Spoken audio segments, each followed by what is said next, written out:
마태복음 5장 23절부터 24절.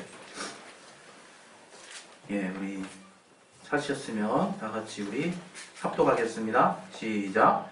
그러므로 예물을 제단에 드리다가 거기서 내 형제에게 원망 될 만한 일이 있는 줄 생각나거든 예물을 제단 앞에 두고 먼저 가서 형제와 화목하고 그 후에 와서 예물을 드리라. 오늘 이 말씀 통해서 하나님이 우리에게 주시는 말씀 받을 수 있도록 내 심령에 하나님의 말씀 받을 수 있도록 도와달라고 우리 자경을 위해서 이 시간에 짧게 우리 기도하겠습니다. 하나님 아버지, 정말 우리 모두가 한 성령으로 감동되게 도와주시옵소서. 아버지여, 정말 하나님께서 우리에게 주시는 말씀으로 우리가 은혜 받게 도와주시옵소서.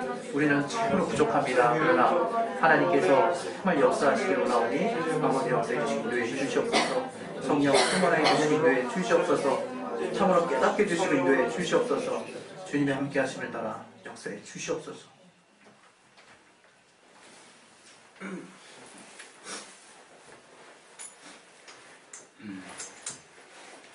우리가 그 주님이 사셨던 그 시기로 돌아가서 그 주님의 살아왔던 그 3년간의 그 공생의 삶을 우리가 쭉 만약에 예수님의 제자들처럼 쫓아가 볼 수 있다면 과연 무엇이 가장 특징적으로 우리 안에 다가올까 그런 생각을 잠깐 해봤어요.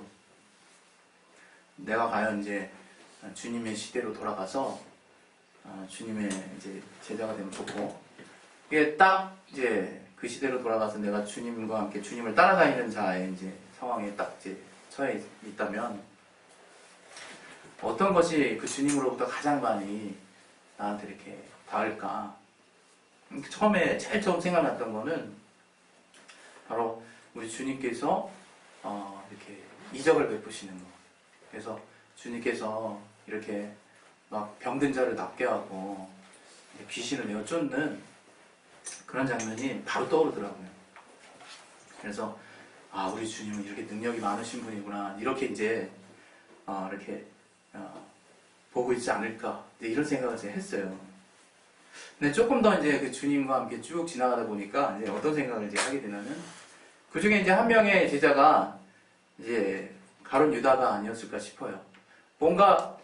주님이 뭔가 하나님의 아들로서 정말 탁월한 정말 하나님의 신성 또 하나님의 능력을 막 나타내고 있지만 딱히 그거 외에 별로 이렇게 사모할 만한 것이 없지 않나 이제 이런 어떤 현실을 좀 보게 되지 않았나 싶어요.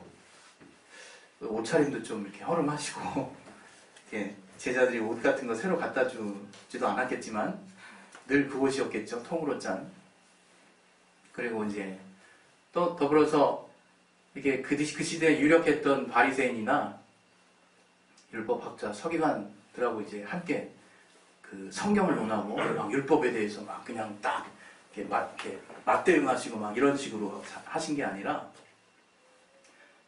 그 세리와 죄인들과 함께 막 이렇게 야 오늘은 삭개오의 집으로 가자. 오늘은 마태의 집으로 가자. 막 이러면서 이 세상에서 별로 이렇게 사모하고 싶지 않은 집에 자꾸 들어가시네 주님이.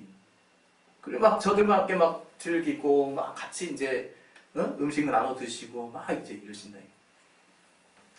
그리고 주님이 정말 결정적인 순간에 정말 우리의 모든 기대를 저버리지 않습니까? 이때 딱 주님이 나타내셨으면 하는 그 결정적인 찰나에 십자가에 달리신단 말이에요. 그리고 정말 자기 스스로는 도무지 살 수 없는 완전한 죽음에 이르시다가 그 성령께서 하나님이 성령을 통해서 그 아들 예수를 살리심으로 말미암아 저가 부활하셨잖아요. 그리고 우리 가운데 부활하신 주, 승리의 주, 정말 영생의 소망을 갖게 하시는 능력의 하나님으로 나타내셨는데 우리가 이제 신앙생활이 무엇이냐 이런 것을 생각을 해봤을 때 굉장히 간단한 그리고 명쾌한 진리라는 거죠. 아주 단순한 진리라는 거죠. 그것은 뭔가 심오한 것을 의미하는 것이 아니라 때로는 우리 주변에서 하나님이 우리에게 요구하시는 즉각적으로 내가 순종할 수 있는 가장 가까운 곳에 있는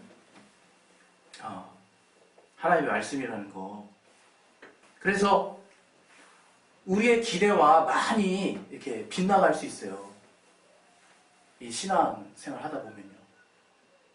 그리고 신앙생활을 생각을 해보면 저도 뭐 그렇게 썩 잘 사는 것은 아니지만 도리어 더 감추어진 게 많다. 이게 감추어진 게.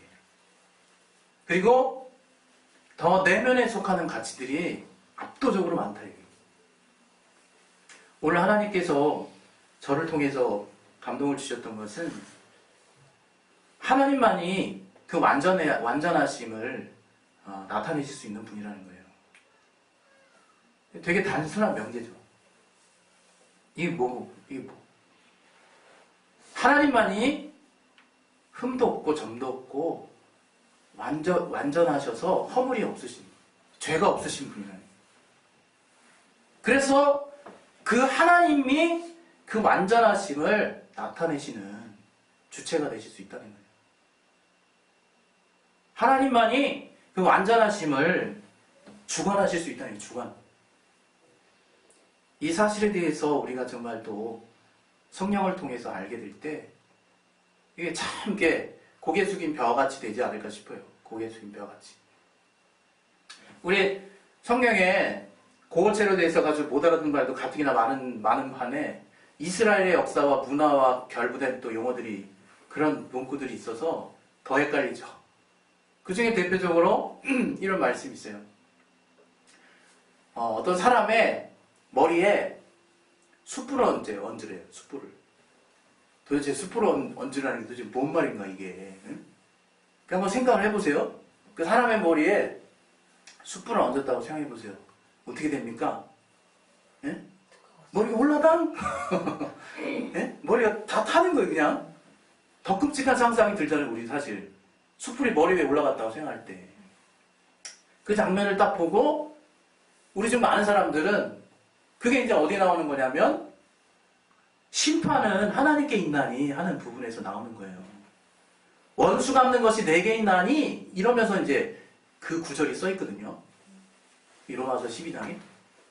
그러니까 야 하나님이 원수 갚으시는구나 이렇게 이제 또 받아들일 수 있다. 그러나 그 말씀에는 그게 잠언의 본래 말씀을 근거로 나온 것인데 우리 한번 찾아봤으면 좋겠어요. 우리 잠언서 잠깐만요. 25장 21절 22절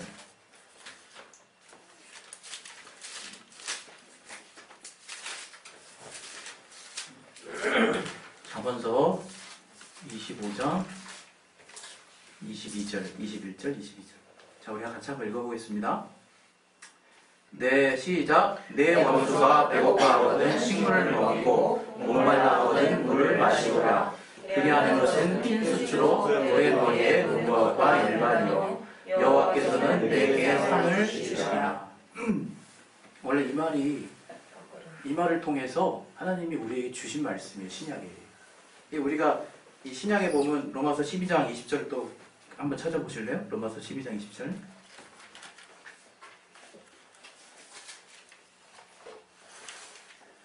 자, 똑같죠? 내 원수가 20절 시작. 내 원수가 되거든 먹이고 목마르거든 마시오라. 그리함으로 내가 숯불을 그 머리에 쌓아 놓으리라. 그러면서 21절에 분명한 주제를 우리에게 주세요. 악에게 지지 말고 선으로 악을 이기라고. 이게 무슨 말인가 이게. 우리가 그 이스라엘 사람들은 그 이제 숯불을 머리에 이제 있는 그런 어떤 전통이 있었대요. 그런데 이걸 통해서 이게 숯불이 이제 화끈화끈 거리잖아요. 그래서 나의 죄를 깨달을 수 있다는 거예요. 나의 죄를. 우리가 이게 숯불이 마치 성령의 불처럼 저를 심판하소서, 내가 이 심판을 대신할 수 없사오니 이 마음 가득히 주님께 드리겠사오니 대신 역사하소서, 이런 마음을 가지고 이 말씀을 보면 안 된다 이거 우리가. 그러면서 속이 후련하다, 주님이 갚으시는구나, 역시 주님은 짱이야, 이러시면 안 된다 여러분이. 이 말씀은 그 원수에게도 마치 그 원수의 머리에 숯불이 올라가면 아 뜨거 머리가 화끈화끈거리죠. 자기 자신을 돌아보게 한다 이게 원수라 해도. 네가 그것에 보수하려고 하지 말라고, 복수하려고 하지 말라는 거예요. 이러한 말씀은 성경에 되게 많이 나와 있거든요. 우리 주기도문을 이제 매면서도, 이 주기도문 하나님이 우리들의 인류에게, 우리 하나님의 자녀에게 주신 기도잖아요. 얼마나 그 액면이 딱 이렇게 묻어져 있는 기도겠어요. 그 기도를 딱 마치고 난 이후에 너희가 사람의 과실을 진실로 용서하지 않으면 하늘에 계신 아버지께서도 진실로 너희 죄를 용서하지 않을 거다, 이런 말씀을 덧붙여서 또 하세요. 주기도문 끝나자마자. 예, 과거 설교 가운데 이런 말씀을 했지만 정말 우리가 이 좀 전에 참 말씀드린 것처럼 과연 신앙을 하고 있느냐가 중요한 것 같아요. 신앙을. 내가 지금 신앙생활을 하고 있느냐. 그것은 아주 단순 명료한 하나님의 말씀에 내가 순종할 수 있느냐예요. 아주 그 단순하고 가장 가깝게 다가오는 그 말씀 하나에 내가 반응하고 있느냐예요. 반응하고 있느냐. 그거에 내가 귀 기울이지 않고 있다면 아직 하나님과 먼 자예요. 그래서 우리 요한일서 3장에는 너희가 4장이죠. 어떻게 하나님을 사랑하면서 형제를 사랑하지 않으면서 하나님을 사랑한다 할 수 있겠느냐, 이 말씀을 하시는 거죠. 여러분, 제가 비단 이 시간에 여러분 중에 누가 특별히 또 어떤 분이 어떤 사람을 지금 용납하지 않거나 사랑하지 않아서 이런 메시지 전하는 거겠습니까? 저에게 향한 말씀이라, 이게 저에게. 저는 늘 완벽해지고 싶고 뭔가 갖춰지고 싶죠. 그리고 뭔가 최고의 것을 여러분에게 보여드리고 싶고 나 스스로도 완전해지고 싶지만 그렇지 못하다 이거. 완전할 수 없어요. 하나님 우리를 완전하게 지으셨거든요. 그 완전하다는 것은 여러분도 아는 바와 같이 하나님이 우리를 만드신 목적대로 완전하다는 거예요. 우리를 지으신 목적이 뭡니까? 모든 피조물이 하나님 앞에 지어진 목적이 뭡니까? 요한계시록 5장에 나와 있다. 이게. 하나님을 찬양하기 위해서. 모든 만물이 마지막 때 하나님을 찬양한대요. 하나님을 찬양한대요. 우린 이러죠. 이렇게 단순할 수가. 이렇게 복잡한 삶을 사는 인간이 오로지 하나님을 찬양하기 위해서 지음받았다는 거야? 아, 단순하다. 하나님 제대로 찬양 안 해봤나 보지. 정말 하나님을 마음을 다해서 찬양하려고 해보십시오. 얼마나 내 안에 찬양할 수 없는 내 육신에 아주 가득 찬 자기 생각들로 내가 갈등하고 있는지 깨닫게 된다. 하나님 찬양하라고 그렇게 쉬운 말처럼 보입니까?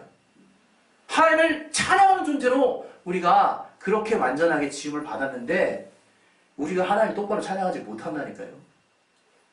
여러분 얼마나 신앙생활 잘한다고 또 신앙생활 한다고 얘기하면서 하나님을 찬양하고 하나님 감사하는 삶이 하루에 얼마나 지속이 되고 있는지를 나 자신을 보면 알잖아요. 왜 그럴까? 왜 그럴까?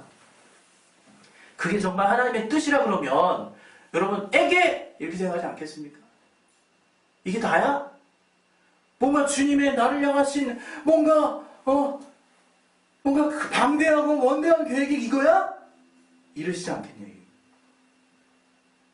그 하나님의 원대함이 무엇일까? 우리를 향하신 그 계획이 무엇일까? 주님을 온전하게 찬양하는 자로 부르셨다는 거예요. 여러분 하나님이 완전하신 분이면서도 그분이 얼마나 자신을 우리에게 공개하셨는가를 우리가 생각하면요. 하나님을 찬양하지 않을 수 없어요. 어디 그 천지 만물을 지으신 창조주께서 피조물과 함께 형제 되기를 부끄러워하지 아니하신다 그러십니까? 예? 형제가 되기를 부끄러워하지 아니하신대요. 친히 육신을 입으시고 같은 한 곳으로 나셔서 맏아들 되시고 이제 우리를 그를 따르는 형제 되는 것에 부끄러움없게 여기신다. 우리를 부끄러움없게 우리를 신의 자녀의 성품에 참여하기를 원하시고 정말로 우리를 그분의 영광 가운데 이끌어 가시려고 하신다 이거예요. 이걸 갖다가 우리 영적이라고 얘기하는 거예요. 이걸 갖다가 그 하나님의 나라와 하나님 우리에게 주시려고 하는 것들을 내 마음 가득히 소유하는 거. 그러나 우리는 그 부족한 가운데 하나님을 정말 찬양하고 그 하나님의 영광을 정말 붙잡아야 되는 잠에도 불구하고 계속해서 누군가를 정말 어떤 기준을 가지고 보고 판단하고 계속 그러고 있다. 여러분 교회 안에서 지금은 아니지만 이 당을 짓는 거 그리고 또 교회 안에서 이렇게 하나 되지 못하는 어떤 그런 부분들은 절대로 하나님의 성품이 아닙니다. 이건 우리 말씀 하나 볼 텐데 야고보서 우리 3장 14절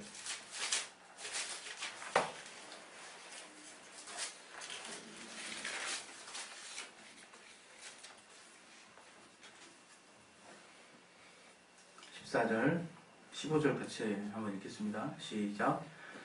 그러나 너희 마음속에 독한 시기와 다툼이 있으면 자랑하지 말라. 진리를 거스려 거짓하지 말라. 이러한 지혜는 위로부터 내려오는 것이 아니요 세상적이요 정욕적이요 마귀적이니. 16절 시기와 다툼이 있는 곳에는 요란과 모든 악한 일이 있음이니라. 우리가 하나님이 우리를 정말 그분만이 완전하시고 우리가 겸손한 가운데 하나님만을 이렇게 볼 수 있다면 이런 마음이 안 생기겠죠. 그러나 항상 우리 마음 가운데는 이 육신의 생각이 나와 싸우는 거예요. 나와. 신앙생활 저도 하면서 생각나는 거는 결국은 육신의 생각이 문제구나 이런 생각이 들어요. 결국에는. 여러분 육신의 생각이 얼마나 스스로 교만하게 만들고 완전하신 하나님 위에 내가 서려고 하는 모습으로 나를 자리매김하는지 아셔야 되는 거죠. 이 육신의 생각이 단지 굉장히 설득력 있게 다가올 수 있거든요. 여러분의 되게 논리적으로 다가올 수 있어요. 제가 계속해서 이 설교단을 통해서 하나님이 깨닫게 하시는 것들을 정리하면서 여러분과 공유하고 싶은 것은 우리가 정말 하나님의 많은 말씀으로 박학다식한 자가 되는 것이 아니라 하나님의 한 말씀이라도 제대로 정말 지키는 자가 되기를 원하는 마음에서 정말 같이 공유하려고 하는 가치들이 있는 거죠. 그 중에 오늘 여러분에게 드리고 싶은 말씀은 나는 완전하지 않다라고 하는 것을 늘 신앙 가운데 고백하셨으면 좋겠어요. 그것은 하나님이 내게 판단할 권리를 주시지 않았다는 거예요. 그리고 내게 오직 용서할 수 있는 명령만 주셨다는 거예요. 하나님께서 우리에게 요구하시는 것은 용서하라, 용서하라. 예? 여러분 신앙생활 하면서 하나님 말씀 막 따라가는 거는 이렇게 막 열심히 한다고 이렇게 할지 몰라도 그 한 주 돌이켜보면 왜 이렇게 판단되는 사람이 많은지 그 한 주를 돌이켜보면서 막 리스트까지 막 새기잖아요. 리스트까지. 심지어는 동네 가게 아저씨가 나랑 무슨 상관인데 왜 그 아저씨가 내 리스트에 올라가지고 이게 판단이 되게 하냐 이게. 참 되게 사소하잖아요. 근데 만약에 하나님께서 네가 하나님의 말씀을 도대체 뭘 따랐느냐라고 물어보신다면 정말 우리가 아무런 할 말이 없을 수 있다 이거예요. 이 부부간에도 얼마나 서로 판단하는지 몰라요. 얼마나. 별로 정말 이유 같지도 않은 이유 가지고 막 계속 판단하고 이러죠. 또 우리 교회 안에서도 생각해보면 참 내가 정말 차라리 직장이었으면 더 너그러웠을 것 같아. 직장이었으면. 돈 때문에 참잖아요 우리가. 그래도 어쨌든 내가 이렇게 꾸벅하면 돈이 오니까 그 재화를 얻기 위해서 내가 이렇게 수그린다 이거예요. 근데 그 외에는 참 정말 모질다 이거 우리가. 지난주에 그 뉴스 기사에서 이걸 봤어요. 그 어떤 사람이 통계를 냈는데 어떤 그 단체에서 왜 그런 통계를 냈는지 모르겠는데 그 통계 내는 주관하는 데는 제가 별로 마음에 안 드는데 어쨌든 통계가 그렇게 나왔다니까. 기독교인하고 비기독교인하고 길거리에서 어린아이를 이렇게 방치해놓고 누가 저 아이에게 관용과 배려를 더 많이 베푸나 이런 실험을 했대요. 결과가 어떻게 나왔겠습니까? 기독교인이 더 인색하대요. 기독교인이. 어이없지 않습니까? 우리 하나님 말씀 지금 믿잖아요. 하나님 사랑하잖아. 신앙이 뭐냐 이게 신앙이.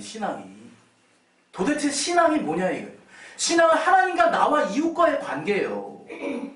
하나님과 나와 이웃과의 관계를 하나님이 명해 주신 말씀에 따라 사는 거야. 제일 잘하는 말씀. 하나님 사랑하고 이웃 사랑. 우린 단지 이것이 율법이라고만 생각합니까? 성령으로 주님이 우리가 할 수 없는 부분을 커버해 주셨기 때문에 이제 하나님의 계명을 따라 사는 거예요. 예? 하나님의 계명을 따라. 우리가 할 수 없는 거 하나님께 맡기고 하나님 주시는 마음을 따라 사는 건데 그게 안 된다요. 그게. 왜?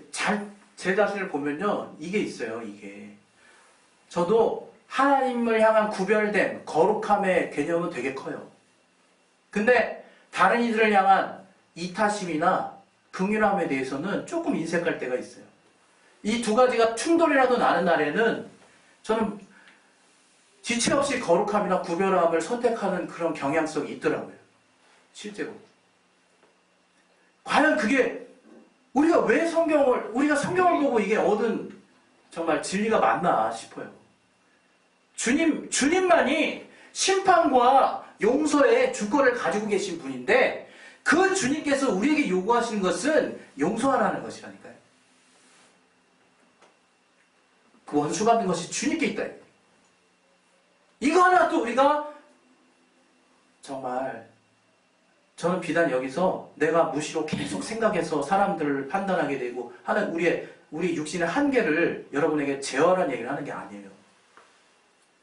여러분의 마음을 그렇게 돌리지 않는다는 거죠. 우리의 마음을 돌리려고 하지 않는 게 내가 내 자신을 봤을 때 참 둔하다 이게. 그 어떤 그 하나님의 말씀보다 둔해요. 좀 오래 더 즐기려고 해. 더 그를 정말 판단하고 그를 더 비참하게 만드는 걸 상상을 통해서라도 즐기려고 하는 내 자신을 본다 이게 제가.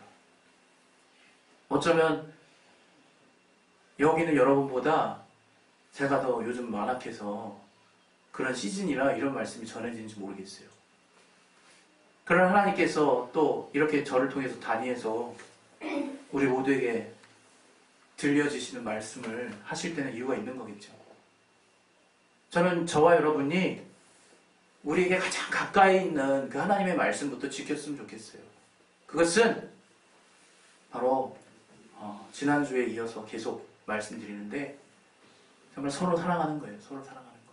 그것은 우리가 지금 서로 사랑하지 않기 때문도 아니고 이 계명은 또 이 하나님이 성령 안에서 새롭게 부여하신 이 주님의 말씀은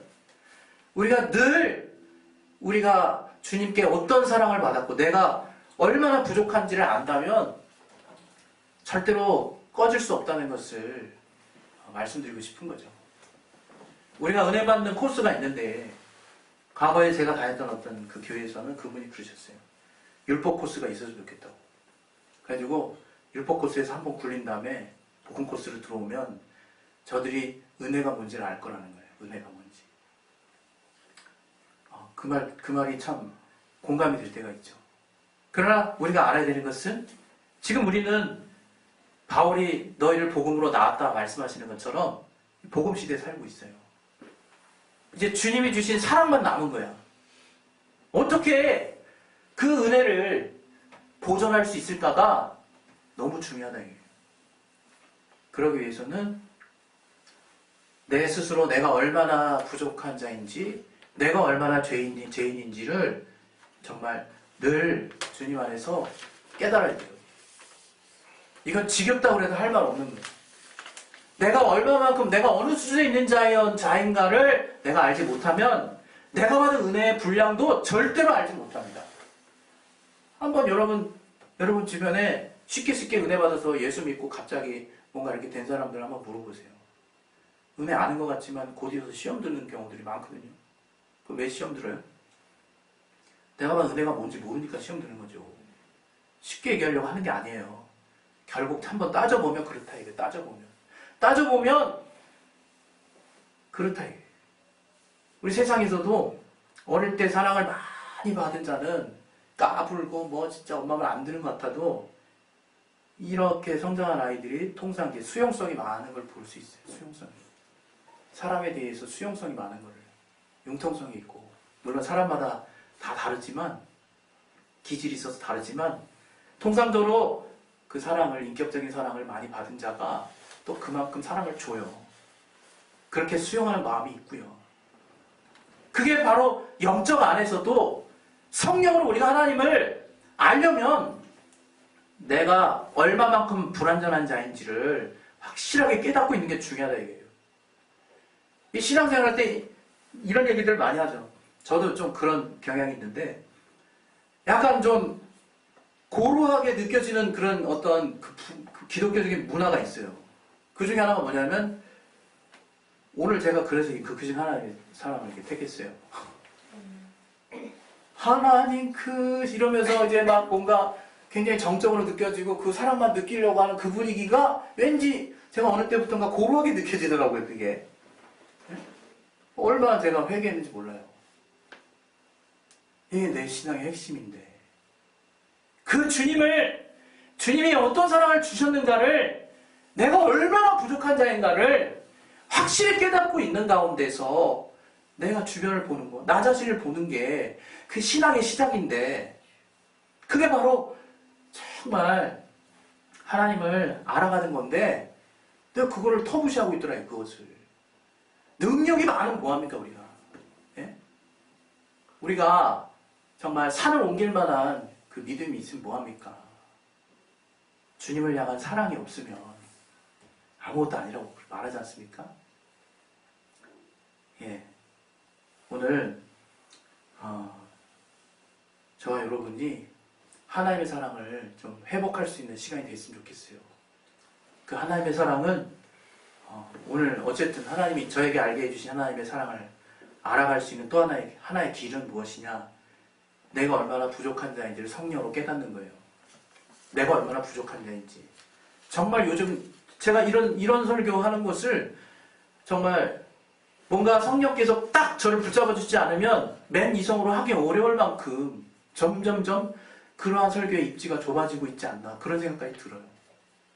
그건 저 혼자의 생각일 수 있겠지 물론. 그러나 내가 분명 한번 돌아보고 생각을 해보면 하나님으로 말미암아 얻어지는 것들, 그 앞으로 나아가는 것들, 또 우리의 환경이 나아지는 것들, 더불어서 영적인 것조차도 앞으로 진보되고 나가는 것들을 우리가 열심히 돌아보고 알 수 있을지 몰라도 내 신앙의 시작, 나를 계속해서 뜨겁게 하는 그 원동력이 되는 내가 나 자신을 성령으로 말미암아 계속 돌아보게 하는 그 하나님의 인도하심을, 그 하나님의 조명하심을 내가 누리는 것들에 대해서는 많이 시간을 할애하고 있지 않다 이거예요.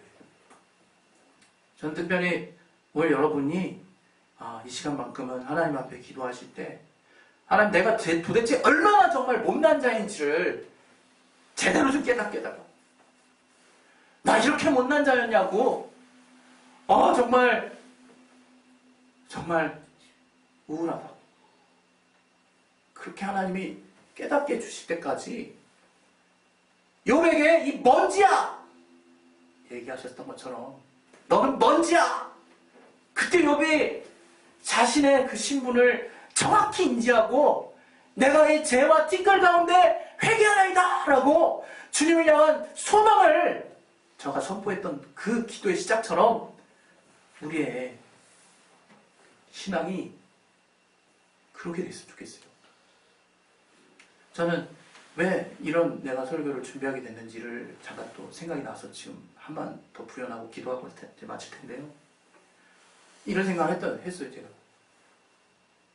이 교회를 이끌어갈 수 있는 그 동력이 무엇일까 고민하게 되더라고요.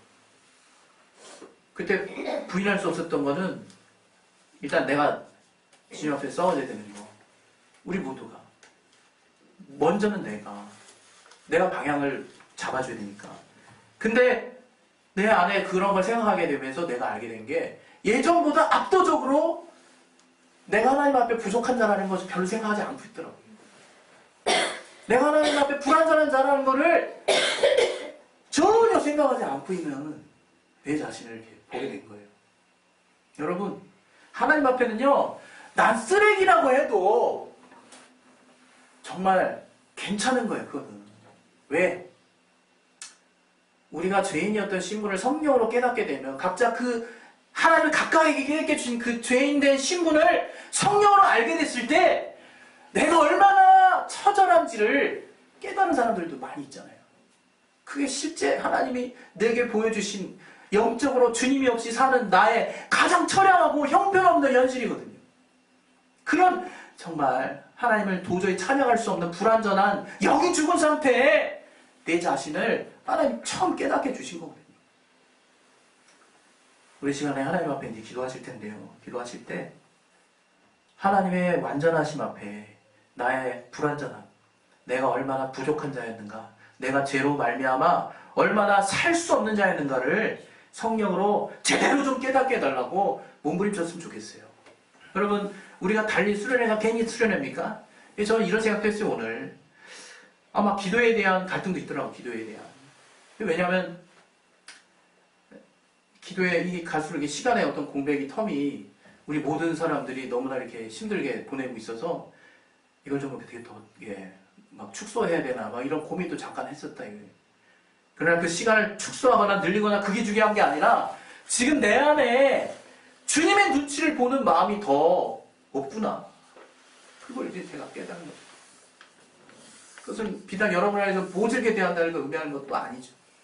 우리 각자가 하나님 앞에서 정말 그 초심, 내가 얼마나 주님이 없으면 형편없는 자인가를 깨달으셔야 우리는 하나님 붙듭니다. 우리는 성령으로 하나님이 없이는 살 수 없다고 느껴야 하나님 앞에 간절해지는 거예요. 우리 환경이 왜 어려울 때 하나님을 간절히 붙드느냐? 그때서야 조금 내가 얼마나 부족한 자인지를 깨닫는 거거든요. 우리 완전하신 하나님 앞에 내가 얼마나 하나님이 없이는 형편없는 자일 수밖에 없는지를 정말 제대로 깨달으셔서 그 완전하신 하나님이 자신을 낮추셔서 우리와 함께 형제되기를 부끄러워하지 아니하시고 이제 우리를 영원한 영광 가운데 이끌어 가시려고 하는 그 지금의 신분을 내가 유지하기 위해서라도 내가 얼마나 부족한 가운데 그 주님을 알았는가 하는 그 첫사랑과 주님을 향한 그 첫 체험을 계속해서 성령을 통해서 깨달을 수 있도록 하나님이 나를 붙들어 주시고 나를 계속해서 주님의 은혜 가운데 거할 수 있도록 도와달라고 자신의 심령을 놓고 이 시간에 예수여 한번 하시고 기도하도록 하겠습니다. 예수여! 하나님 아버지, 정말 우리는 주님이 필요합니다. 아버지, 내가 정말 얼마나 부족한 자인지를 성령 안에서 깨달을 수 있도록 도와주시옵소서.